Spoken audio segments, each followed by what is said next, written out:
Olá, um excelente dia, uma excelente tarde, uma excelente noite para você que está acompanhando os vídeos aqui do canal. E, conforme havia prometido, mantendo a sequência, agora eu vou falar um vídeo um pouquinho mais breve, um pouquinho mais rápido, sobre o auxílio-doença. Tá? O auxílio-doença, ele, na lei de benefícios previdenciários, ele é mencionado 41 vezes em toda a lei, ou seja, um benefício bastante discutido na lei previdenciária, na lei de benefícios.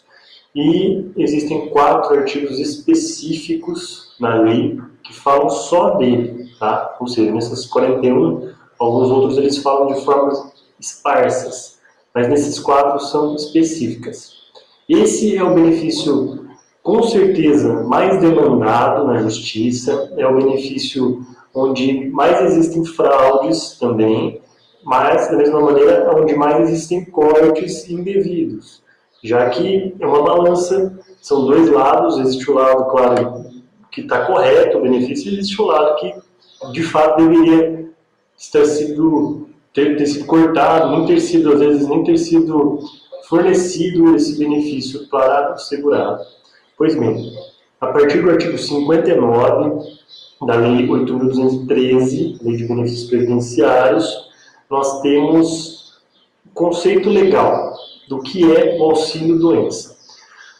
Para a lei, conforme o artigo 59, o auxílio-doença será devido ao segurado, claro, ele tem que ser segurado da Previdência, ou seja, estar contribuindo, que, havendo cumprido, quando for o caso, o período de carência exigido na lei, ele ficar incapacitado para o seu trabalho ou para atividade habitual por mais de 15 dias consecutivos. Então ele tem que ser segurado, tem que ficar incapacitado para exercer o seu trabalho, e essa incapacidade tem que ser por pelo menos 15 dias. Tá? Convém também dizer que não vai ser devido ao auxílio-doença ao segurado que se filiar ao regime e já portar a doença ou a lesão, certo? Ou seja, a incapacidade tem que ser superveniente, a não ser que a pessoa tenha essa incapacidade, só que sobrevém uma piora, e essa piora o impossibilita de trabalhar, certo? Se ele já era incapaz, já tinha uma doença, e essa doença o possibilitava de trabalhar, e ele trabalhou por 1, 2, 3 anos, que seja, e essa doença piorou, aí sim ele fará jus, certo? Esse é um parágrafo novo, tá, da Lei de Benefícios, ele é de 2019, ele foi trazido pela Lei 13.846, e é uma redação bastante interessante. E, além disso, nessa mesma lei, trouxe alguns outros parágrafos que a gente precisa destacar. Tá? Existe o parágrafo 2º que diz que não vai ser devido ao auxílio-doença para aquele segurado que esteja preso, recluso, em regime fechado. Tá? Essa é uma alteração também recente, tem aproximadamente 2 meses apenas essa redação. Além disso, trouxe também que o segurado em gozo de auxílio-doença, na data do recolhimento à prisão, ele vai ter o benefício suspenso. Tá? Se ele tiver recebendo auxílio-doença, ele foi preso, no dia em que ele for recolhido, ele terá suspenso seu benefício. Além disso, a suspensão prevista nesse parágrafo que eu acabei de citar, ela será de até 60 dias, contada da data do recolhimento da prisão. E, após esse período, será cessado o benefício. Então, ele fica suspenso por 60 dias, claro, para observar o contraditório, verificar a fase de inquérito policial e diversos outros aspectos que fogem um pouco do direito previdenciário. Então, o benefício fica suspenso e, após os 60 dias, ele será cessado. Prosseguindo, temos ainda, foi trazido também o parágrafo 5º, que diz que, na hipótese de o segurado ser colocado em liberdade antes desse prazo de 60 dias, o benefício vai ser restabelecido a partir da data em que ele for solto, tá? Ou seja, não retroage, é apenas ex nunc, para frente o efeito.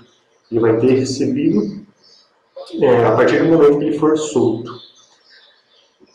Ainda nessa lei foi trazido o parágrafo 6º, em caso de prisão declarada ilegal, tá? Se a prisão for após o processo penal, após a fase de inquérito, o segurado terá direito à percepção do benefício por todo o período devido, ou seja, desde quando foi suspenso ou desde quando foi cassado, ele vai ter direito ao benefício desses atrasados, certo?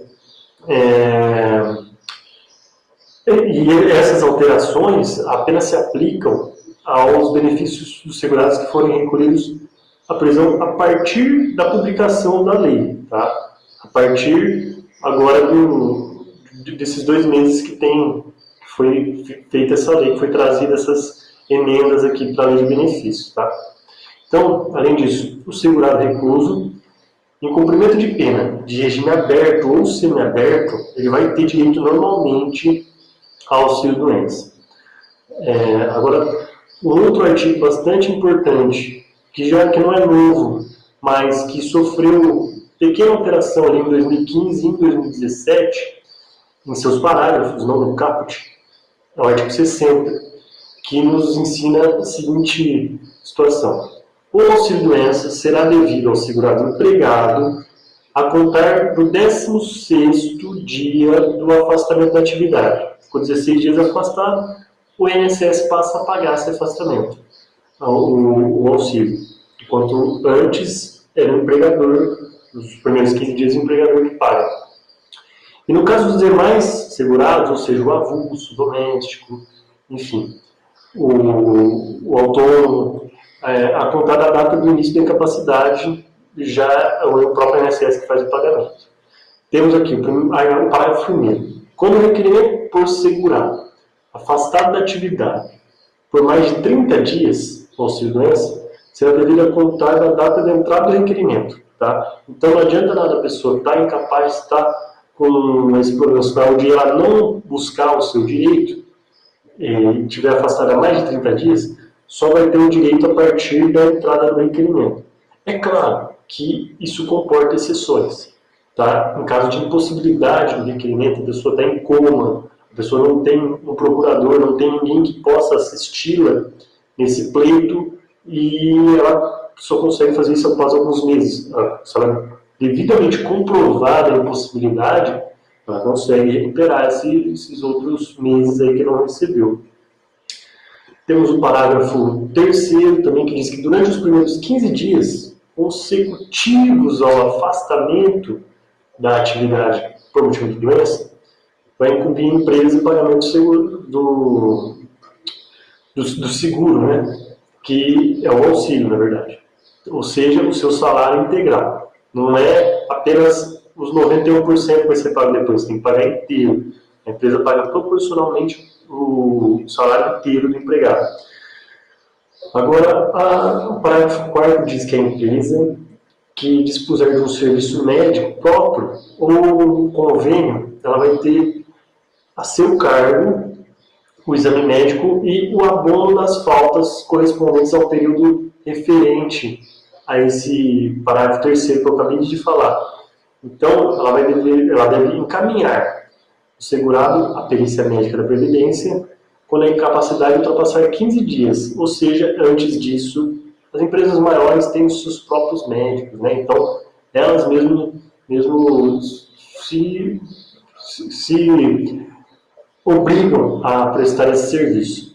Parágrafo 6º, nós temos que o segurado que durante o prazo, durante o gozo do auxílio-doença, exercer alguma atividade que garanta a subsistência, ele vai ter o seu benefício cancelado, tá? A partir do retorno dessa atividade. Então, pressupõe-se que ele não consegue trabalhar. Ele está recebendo aquilo porque ele está impossibilitado de exercer qualquer tipo de atividade que lhe garanta a subsistência. Agora, em 2015, trouxeram também o parágrafo 7º, que diz que, nesse caso, quando o segurado volta a trabalhar, caso o segurado, durante o gozo do auxílio-doença, devendo exercer atividade diversa daquela que gerou o benefício, deverá ser verificada a incapacidade para cada uma das atividades exercidas. Ou seja, se ele passou a exercer uma outra atividade diferente daquela que foi concedido o benefício, ele vai ter direito ainda ao auxílio-doença, porque, veja, ele tem a capacidade para aquela situação que ele contribuía, mas ele passou a exercer uma outra atividade, não sei, começou a fazer doce em casa para vender, e ele vendia ali na casa mesmo, e a função dele era completamente diferente. Ele era marceneiro, ele era um caldeireiro, segurança. Então, é completamente distinta. Não possibilita de fazer um brigadeiro, uma coisa assim, e vender ali para pessoas ao redor. Então, ele pode continuar recebendo o auxílio-doença, ele pode exercer essa outra atividade, tá? Porque é distinto do que ele contribuía por outra profissão. Adiante, temos o parágrafo 8º, que diz que sempre que possível, o ato de concessão ou de reativação de auxílio-doença judicial ou administrativo deverá fixar o prazo estimado para a duração do benefício. Isso é bastante polêmico, isso é de 2017. Porque como é que você pode dizer que a pessoa vai melhorar em um mês ou 2? Às vezes fica um pouco obscuro esse parágrafo. Mas enfim, ele é aplicado. Essa é a chamada alta programada. O INSS, ao conceder o benefício, diz que em 2 meses vai ter alta e vai conseguir trabalhar. Mas, é claro, que se porventura ele passar por uma nova perícia, essa nova perícia constatar que ainda não houve, tá, a melhora do quadro, ele continuará recebendo o benefício, certo? Ou, se isso não ocorrer, se ele estiver incapacitado e a perícia considerar que ele está capacitado, ele pode recorrer no próprio INSS, ou ele pode demandar para a Justiça essa ação. Temos ainda o parágrafo 9º, que diz que na ausência de uma fixação desse prazo, o benefício vai cessar após 120 dias. Então, 120 dias é o prazo máximo quando não existir um prévio corte estimado, né? Contado da data da concessão.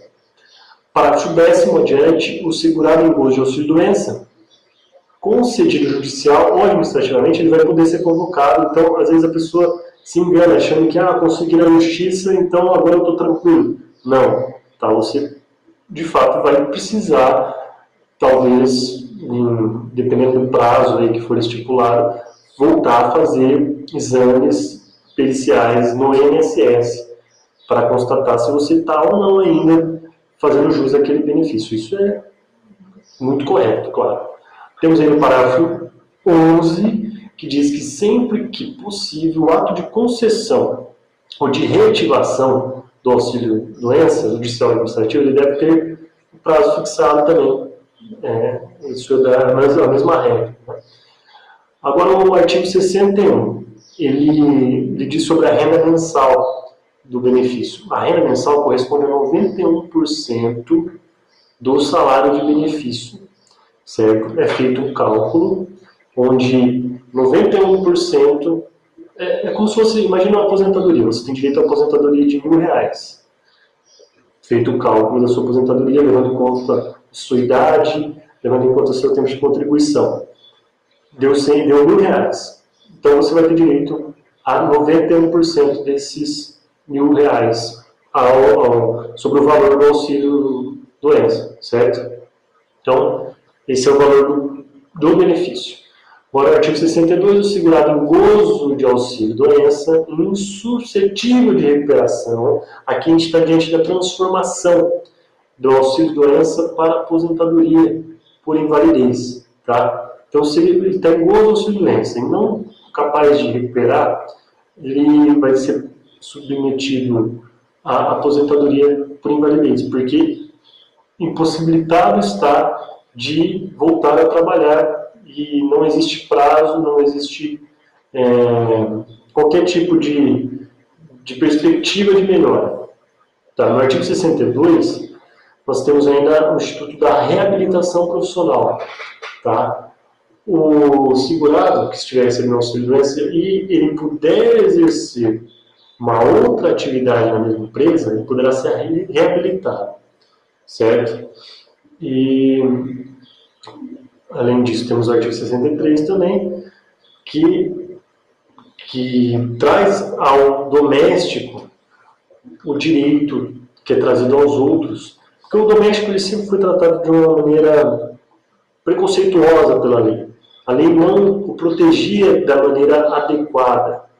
Então, por isso, após uma reforma que foi feita até na esfera trabalhista, tiveram reflexos para a esfera previdenciária, trazendo então proteção, finalmente, proteção merecida ao trabalhador doméstico, que exerce da mesma maneira uma profissão digna, que merece sim o respeito e merece também os direitos dos outros trabalhadores, não tem por que distinguir isso.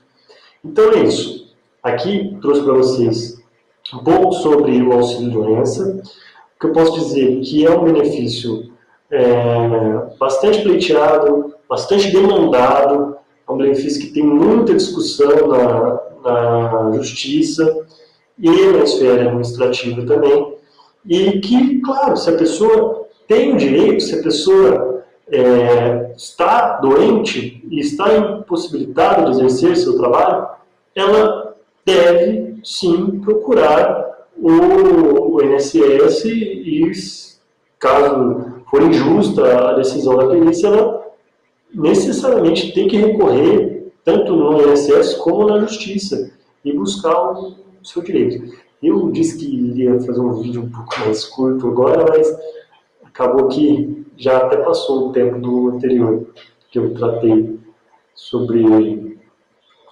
aposentadoria especial, né? Se não sobre aposentadoria, eu falei no último vídeo sobre aposentadoria por invalidez.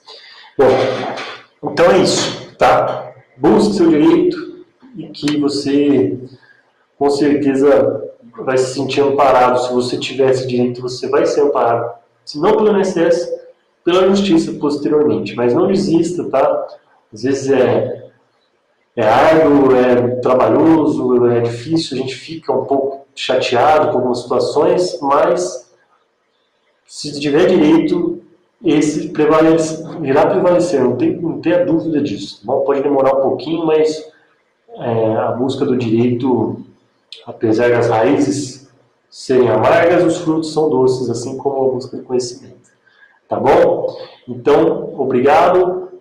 Se puder deixar o seu like aqui, deixar sua dúvida, deixar o que quiser, um comentário, um pedido de próximos vídeos, eu agradeço e me coloco à disposição para qualquer tipo de questionamento sobre os vídeos aqui no canal, tá?